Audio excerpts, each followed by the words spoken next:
जय हिंद। उम्मीद है आप सभी लोग अच्छे होंगे।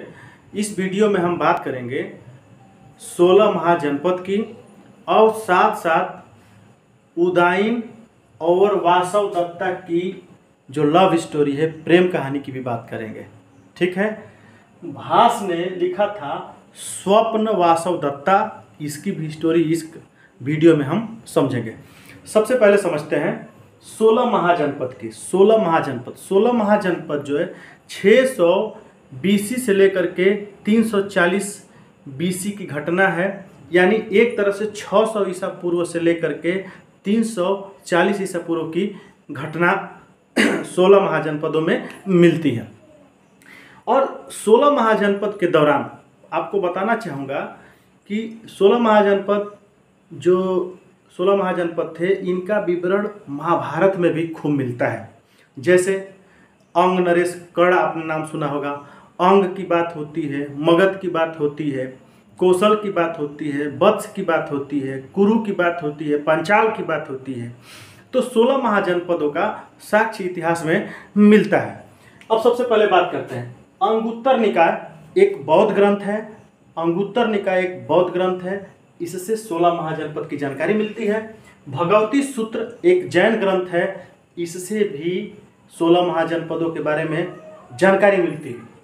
उसी तरह से शिल्पादिकारम एक ऐसा ग्रंथ है जो तमिल ग्रंथ है, इससे भी 16 महाजनपदों के बारे में जानकारी मिलती है। इसी शिल्पादिकारम से जानकारी मिलती है कि साउथ में एक असमक महाजनपद था, जहाँ पे घोड़े बहुत ज़्यादा होते थे, घोड़ों का बहुत ज़्यादा व्यापार होता था और यहाँ के जो शासक थे इक्ष्वाकु वंश के थे।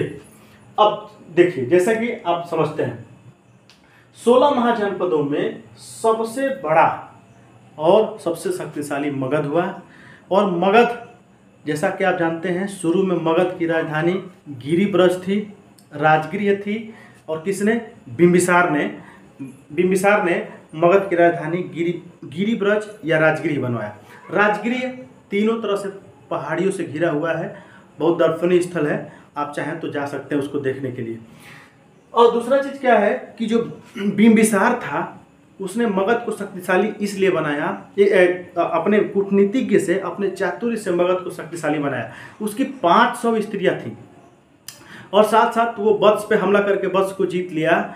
और जैसा कि आप जानते हैं कि पहली बार वेतन पर रखने वाले सेना का निर्माण इसने किया। किसने? बिंबिसार ने। और मगध काफ़ी आगे बढ़ा। जैसे मगध में बिंबिसार का लड़का अजातशत्रु का लड़का उदाईन, तो ये काफ़ी मगध को ऊपर ले जाते हैं।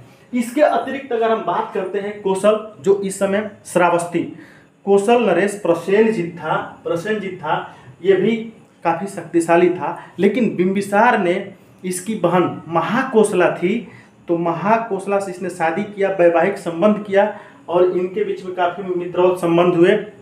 यहाँ से भी कहीं ना कहीं मगध को मजबूती मिली।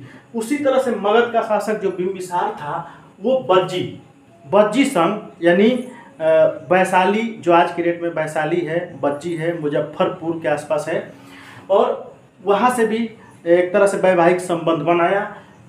तो इस तरह से मगध एक बहुत बड़ा राज्य और शक्तिशाली राज्य बना। उसको बनाने में मगध को विशेष रूप से बिंबिसार और अजातशत्रु का हाथ है। बाद में आप देखेंगे कि उनका लड़का उदाईन होता है, और उदाईन जो मगध की राजधानी पाटलिपुत्र बनाता है।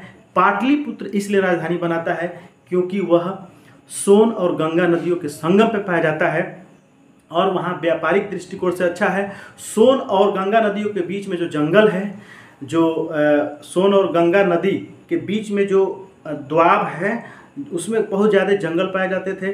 साथ साथ हाथियाँ पाई जाती थी, तो हाथियों की उपलब्धता, वहाँ मजदूर वर्ग की उपलब्धता, साथ साथ पहले लकड़ी के महल बनाए जाते थे। जैसे कि आपने इंडिका में पढ़ा है कि पहले राजा लकड़ी के महल में रहता था, लकड़ी के महल होते थे, दुर्ग होते थे। तो इस तरह से काफ़ी मात्रा में हाथी उपलब्ध हो जाना, मजदूर वर्ग उपलब्ध हो जाना, और इन द्वाब में लकड़ियों की उपलब्धता के कारण उसने अपनी राजधानी पाटलिपुत्र यानी पटना बनाया। इसके अतिरिक्त अगर आप देखते हैं तो कुरु का, यानी थानेश्वर, हरियाणा, ठीक, हस्तिनापुर, इन सब का उल्लेख मिलता है। महाभारत में भी ये महाजनपद रहे हैं।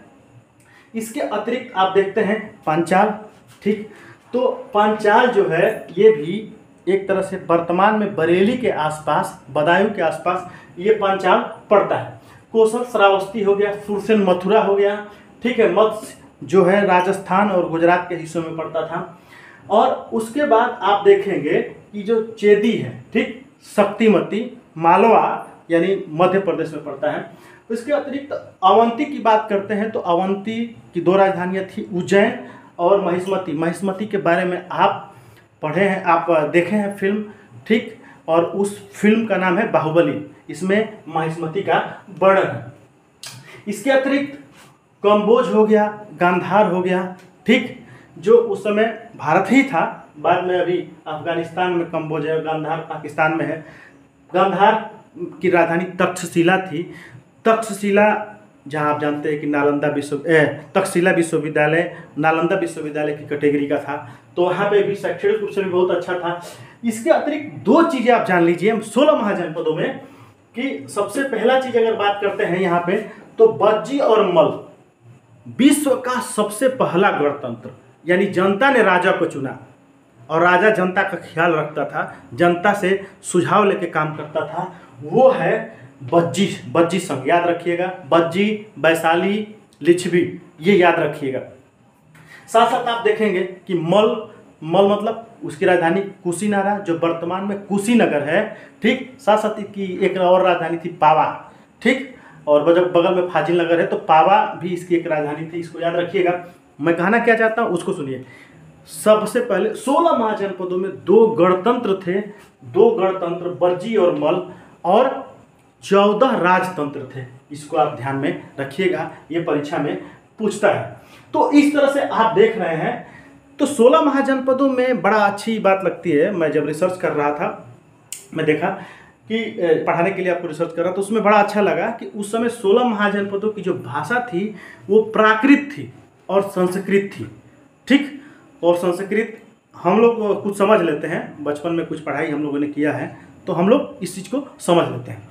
इसके अतिरिक्त आप समझिए, यानी राजधानी से पूछ देता है तो अंग की चंपा हो गई, ठीक, और अंग, जैसे अंग वर्तमान में भागलपुर है, भागलपुर यानी अंग नरेश कर्ण, आपने नाम सुना होगा, ये ध्यान रहेगा आपको। मगध राजगिरी, ठीक, और उसके बाद काशी वाराणसी, और वाराणसी बज्जी वैशाली, कौशल श्रावस्ती, और मल की राजधानी कुशीनारा, चेदी की राजधानी शक्तिमती, वत्स की राजधानी कौशाम्बी, कुरु की राजधानी इंद्रप्रस्थ, पांचाल की राजधानी अहिछत्र, और मत्स्य की राजधानी विराटनगर, सुरसेन की राजधानी मथुरा। इस तरह से अवंती की राजधानी उज्जैन, महिष्मती, कम्बोज की राजधानी हाटक, ठीक, और गांधार की राजधानी क्या हो गई, तक्षशिला। तो ये ध्यान में रखिएगा। लेकिन अब बात करते हैं, जो हम इस वीडियो में हम आपको बताए थे कि स्वप्नवासव दत्ता, इसके लेखक कौन है? स्वप्नवासव, देखिए स्वप्नवास दत्ता के लेखक भास थे। एक्चुअली एक पूरी तरह से लव स्टोरी है, दीवानापन है इसमें उदयन का दीवानापन दिखाया गया है, किस तरह से आशिकी की हद तक जाता है उसका आप समझिए। अभी आप लोग भी युवा हैं, तो हमको लग रहा है कि ये कहानी आप लोगों को सुनाना चाहिए। और ये जो आज फिल्मों में दिखाया जाता है, बहुत पहले ये हो चुका है, उदयन ने काम किया है। आजकल की फिल्में, एक दौर था 90 का दौर था जिसमें सिर्फ लव स्टोरी पर फिल्में बनती थी। क्या बात है यार, अब बच्चा जो है लव स्टोरी के जो हीरो को वो हीरो मान करके उनको भगवान मानने लगता था, और उन्हीं का अनुसरण करता था। अब प्रेम की जाल में जैसे फंसता था वो, मतलब प्रेम की जाल में फंसा, उसकी पढ़ाई पूरी तबाह। जब प्यार करोगे यार, जब दीवानापन रहेगा तो पढ़ाई किताब नहीं दिखाई देगी, किसी की चिंता नहीं रहेगी। देखो कैसे उदयन प्यार करता है, आदर्श मानते हो शाहरुख खान को, सलमान खान को आदर्श मानते हो, उससे क्या सीखने को मिलेगा।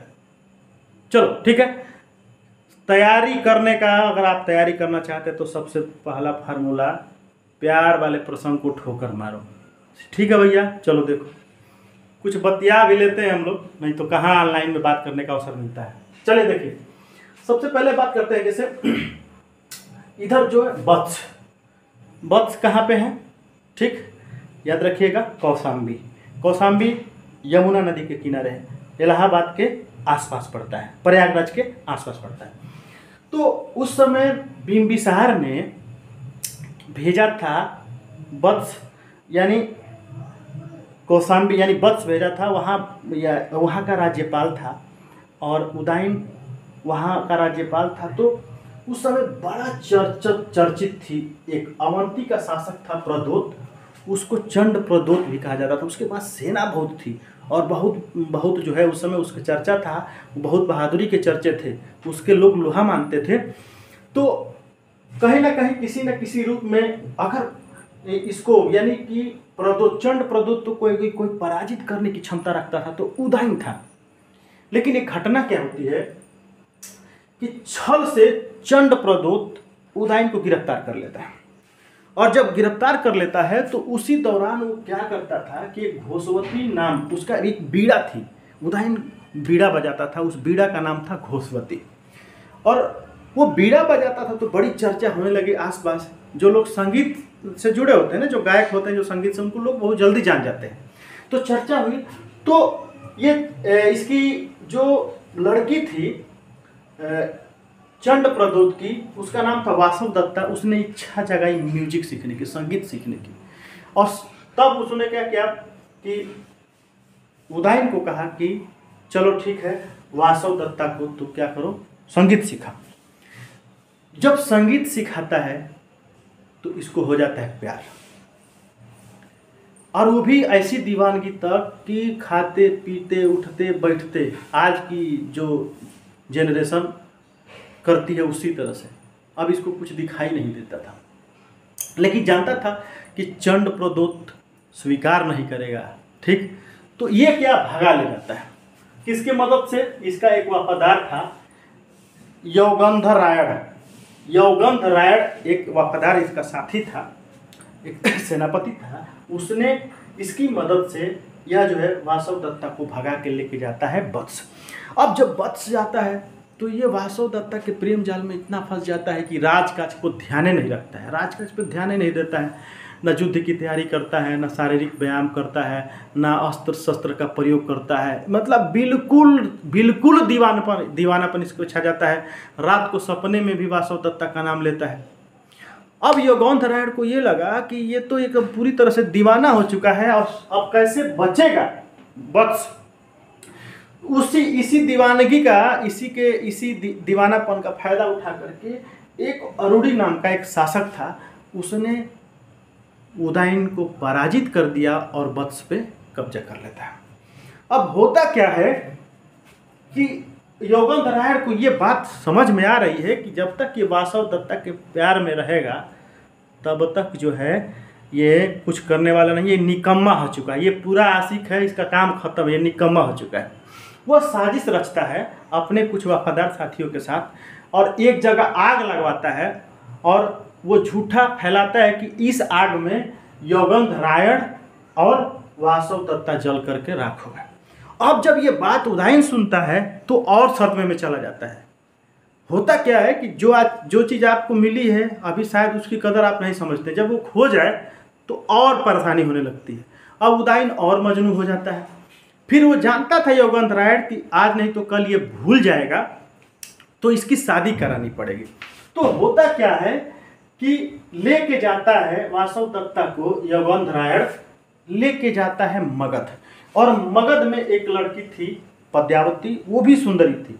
लेकिन बात सुंदर की नहीं है, उदयन सुंदरता की बात नहीं है यहाँ पे, वो दीवानापन की बात है, वो दिल लगी की बात, वो दिल जो लग गया उसकी बात हो रही है। तो यहाँ पे हो क्या रहा है कि पद्यावती से इसकी शादी की बात हो रही है। और कौन तैयार करता है पद्यावती को? स्वप्न वासव दत्ता, क्योंकि वो भी जानती है कि अगर मुझसे शादी हो गई और अगर मैं सामने आ गई तो फिर वो दीवाना हो जाएगा और वत्स पे अरुणी को हरा नहीं पाएगा। तो यौगंधरायण और खुद वासव दत्ता भी पद्यावती को तैयार करते हैं और इसकी शादी होती है। फिर धीरे धीरे ये भूल जाता है और भूलने के बाद अरुणी पे हमला करता है, वत्स पे हमला करता है और उदयन पूरा बहादुरी के साथ पुनः प्रारंभिक स्थिति में आकर के पहले की तरह और इसको पराजित करता है। किसको पराजित करता है? अरुणी को। लेकिन अब वो स्वप्न देख रहा है, अभी भी उसको ख्याल आ रहा है इसका रात दिन फिर अभी भी शादी होने के बाद भी पद्मावती से उसको ख्याल आ रहा है। किसका ख्याल आ रहा है? वासव दत्ता का। तो एक दिन ऐसे ही अपने कमरे में विश्राम कर रहा था, तो अचानक वो लेटा हुआ था, तो उसका हाथ ऐसे नीचे था, तो उस हाथ को छू के निकल जाती है वासव दत्ता। तो वो ये सोच रहा है कि आखिर ये मैं सपना देख रहा था कि हकीकत में छुई है, जबकि वो हकीकत में टच की थी। लेकिन उसे लगा कि वासव दत्ता तो मर गई है और यह सपने वाली बात है। इसी पे आधारित कहानी भास ने लिखा है। भास ने क्या लिखा है इसको समझिएगा, स्वप्न वास दत्ता, स्वप्न वास दत्ता, और ये परीक्षा में पूछता है। तो उम्मीद है कि यह वीडियो आपको अच्छी लगी होगी, आपके लिए उपयोगी सिद्ध होगी। अगर वीडियो अच्छी लगी हो तो लाइक कीजिएगा। और इस वीडियो पे हम पढ़ाने वाले हैं पूरा हिस्ट्री, पूरा संविधान, ज्योग्राफी इसमें चलेंगे, पूरा जीएस के क्लासेस चलेंगे। तो आप अभी तक चैनल को सब्सक्राइब न किए हों तो सब्सक्राइब कर लीजिएगा। और बेल आइकन आप लोग नहीं दबाते हैं, बेल आइकन नहीं दबाएंगे तो नोटिफिकेशन कैसे जाएगा? ठीक है, तो इन्हीं सब बिंदुओं के साथ जय हिंद, जय भारत।